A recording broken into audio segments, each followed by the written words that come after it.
talent is never enough. Talent is never enough. You have to be a high character person. You have to want to work hard. You have to want to fail and get back up and try again. And it's not all about your talent, because at the end of the day, talent is never going to be enough. And people are going to look for other things within you as a person or you as a basketball player to want you to be a part of their organization. The second thing that I've always told them is next play. Forget about the mistake. Worried about how you're going to react and respond to it. And I use a basketball analogy. If you miss a free throw, you can go down the other end and get a great block, a charge, a defensive rebound to help your team win. But it's all about the next play. How do you respond to trials and tribulations in your life? And how do you make it turn a negative into a positive and be successful on your next play in life? So those are the two things that I would tell them. For me, I remember when my son was young, and we used to have conversations about where he wanted to be later on in life. And we used to laugh, and I used to talk about bucket lists. And I remember watching the Toronto Raptors, and he was 7. And I remember him saying, "I want to be a Raptor one day, Mom." He was a Raptor.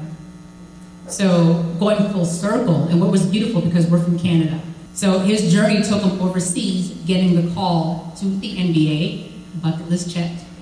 Then he said, "I want to represent my country, and I want to play Team Canada." And he played since he was 17, checklist. "Mom, I want to be an Olympian." He's right now in Paris playing in the Olympics, checklist. So for us, the second one, as moms, when we're able to coach up our children and teach them different things every single day, because it's not just their journey, it's our journey as well as an entire family. I would say that my story is a little bit different from theirs. I don't know anything about basketball, but I did teach all 3 of my boys how to have respect and how to have mannerism and how to talk and be in front of people. When we used to get evicted all the time, I still try to keep my head up, and I never stopped going. I kept fighting and fighting until what I wanted until I got it. So I may not know anything about basketball, but I do know how to have respect and morals, and that's what I taught my boys.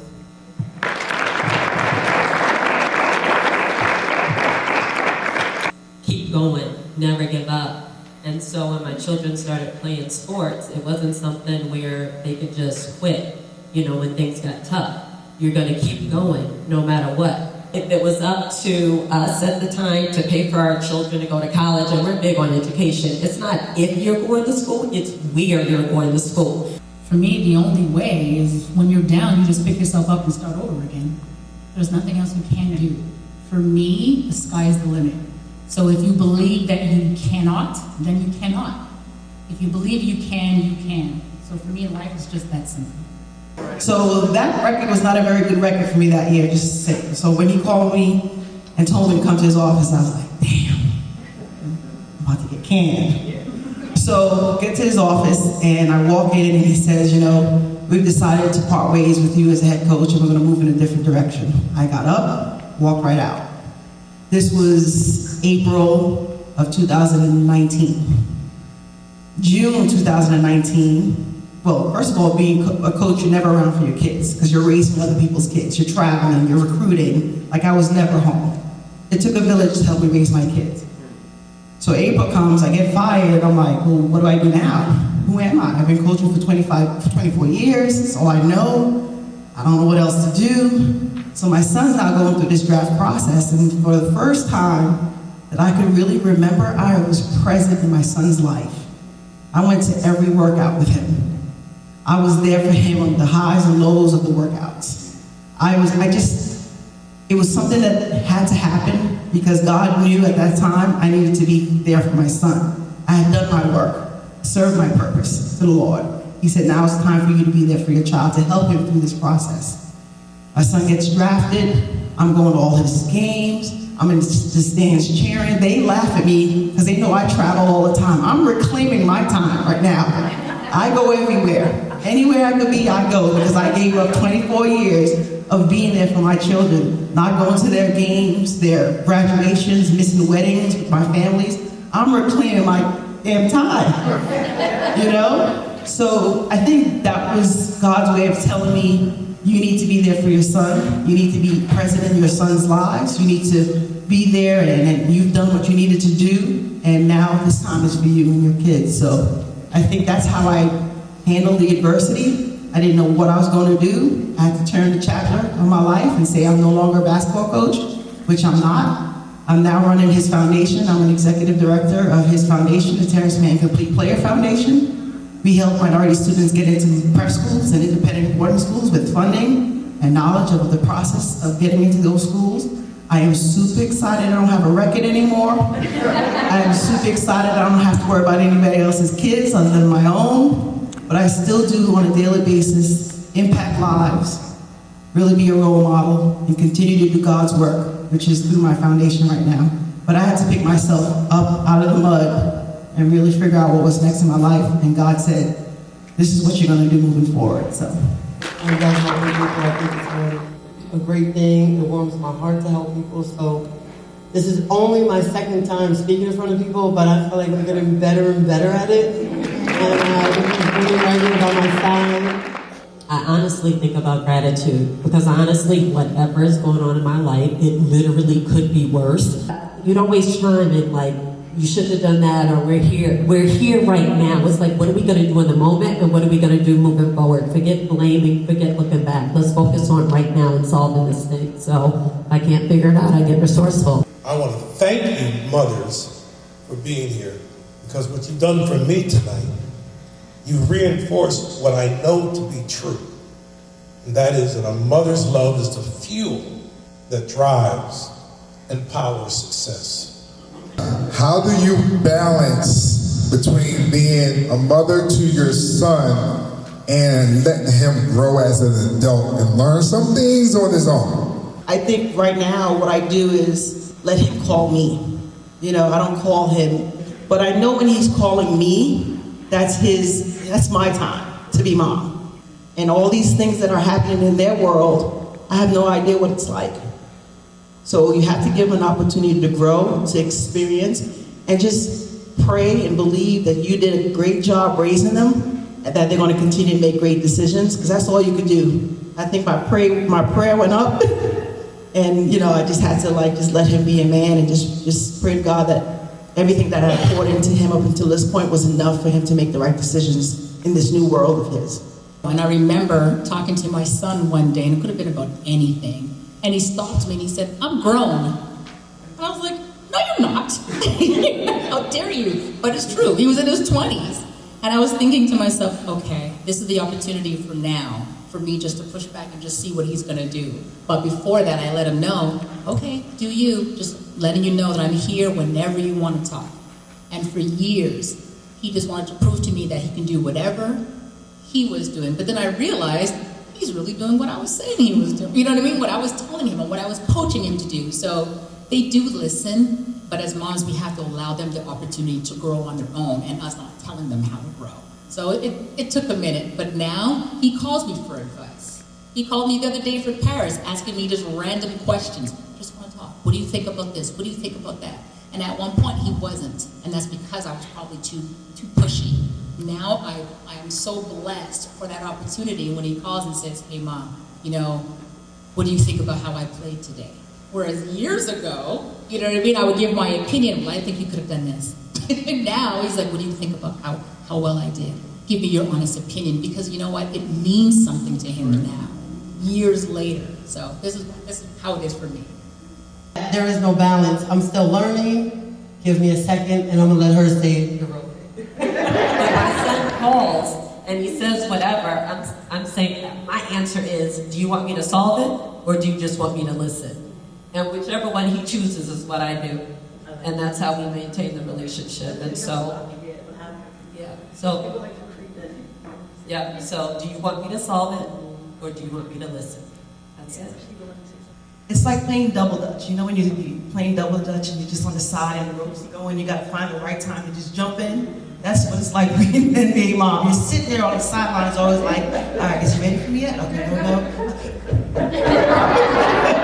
You know, and that's what it's like, because you just never know when the right time is to insert some motherly advice or some you know, anything that they need. You just never know what the right time is, so you really just kind of have to like just ride the wave and see when they're ready. But always stay ready. Always stay ready for the moment, because that might be the last moment you get with him for another 3 weeks, because he's got 18 road games and he's not calling home, and so you really have to just stay ready.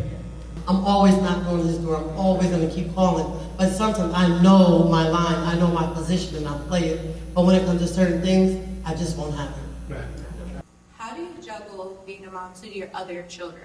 The ones that are not in the spotlight, the ones that feel like, you know, it's this, you know, this sibling, but what about me? How do you juggle that? I treat all my boys equally. I never switch up. I stay the same mother to all three of them. It's well balanced. The way I love you is the way I love him, is the way I love him. But I love my grandbabies more. So for me, I have 2 sons, and for us, I kept both boys included in everything we did. We did everything as a family. So I never was in a position where one was singled out. He understood, we're gonna go to the gym together, we're gonna help. We're all gonna go as a family, and we're all gonna support. But with Ken, he supported his younger brother too, because he was playing football. So for me, it wasn't a matter of choosing one over the other. It was understand this is our family's journey together, and we're gonna move it together, and we're gonna help each other. And it's always been like that. And today it's like that. I couldn't go to Paris to be with my son for the Olympics, but my youngest son is there right now. It's all about family. That would be a good question for my youngest son. See how he would answer that question? So Terrence is 27, Martin is 25. Both have played basketball since they were babies. Terrence obviously went on to the NBA. Martin finished up his master's playing Division II basketball at Dickinson College. 2 totally different paths in terms of their basketball career. But I think Martin values the hard work that his brother put into being an NBA player, and he knew being and witnessing how hard he worked. So he's able to celebrate his brother just as much as everybody celebrates the accomplishments Terrence has had. But for me as a mom, there's no difference in the way I treat them. Obviously the world treats one differently than the other, but not me as a mom. And I think he knows that and he values it. And, you know, sometimes I have to, you know, spend time traveling with my youngest son. You know, now he works with me at the foundation. And now he's modeling now and doing some running models. So I go to his shows and he works with me every single day. We speak every single day. So I think, you know, just obviously 2 totally different paths, and one is celebrated, but he loves his brother. He's happy for his brother. And I think that helps me and helps the entire family also celebrate and walk with Terrence's journey too, because he knows everyone's proud of what he's accomplished. It's very difficult what he's accomplished, and I think we all know that. I thank everybody for coming out. Before you leave, we paid for a bunch of hors d'oeuvres, so please eat all of them. I'm not into just giving away money. But I just want to say to these ladies, as a man, I learned so much tonight, and I really wished, and I was talking to Corey, I really wish every NBA player was here at the time to hear what you guys are going through. You know, because it was so powerful. I know I took a lot mentally, and I will be speaking to Lonnie about some stuff, and I'm sure you guys speak to people. And it's not about just NBA players, it's about your kids now. I don't care if they're NBA and tech, or play video games, it don't matter. They can get the same story, the same lesson that these women have given us. And I just want to say, I don't like to single anybody out, but I do want to congratulate Wendy Sparks. I just want to tell you her journey today, because she could have not been here. She woke up in Orlando, Florida. She called me and texted me, said, listen, my flight's been canceled. You know, it's a storm, Debbie down there. Is it Debbie, right? Debbie. So she said, well, I'm not going to be able to make it. So just like a NBA team, I put her on the probable to play type of situation. Then she called me back and said, well, I can get to Connecticut, but I can't get to Philadelphia. So I'm gonna fly to Connecticut, then I'm gonna drive 4 hours to Reading just to be here. And that's what she did. She said, I will not miss this for a while. Where's your bodyguard husband at? Where is that? She's here. She didn't have to be. Because I don't know if nobody told me, I'm not paying them down. They can write this off as a charity, depending on the taxes. This tax engineer, you write it off. But I just want to thank him again. I'm going to shut up because I can talk for a while. And just make sure y'all eat all the food until there's no more left. Because the DoubleTree, the prices are kind of high. All right? Have a good night. Appreciate it. One more thing. They'll be around if you want to take pictures with them or ask some personal questions that you didn't want everybody to hear. They'll be walking around mingling, and hopefully their name tags on for people can know who they are. Thank you.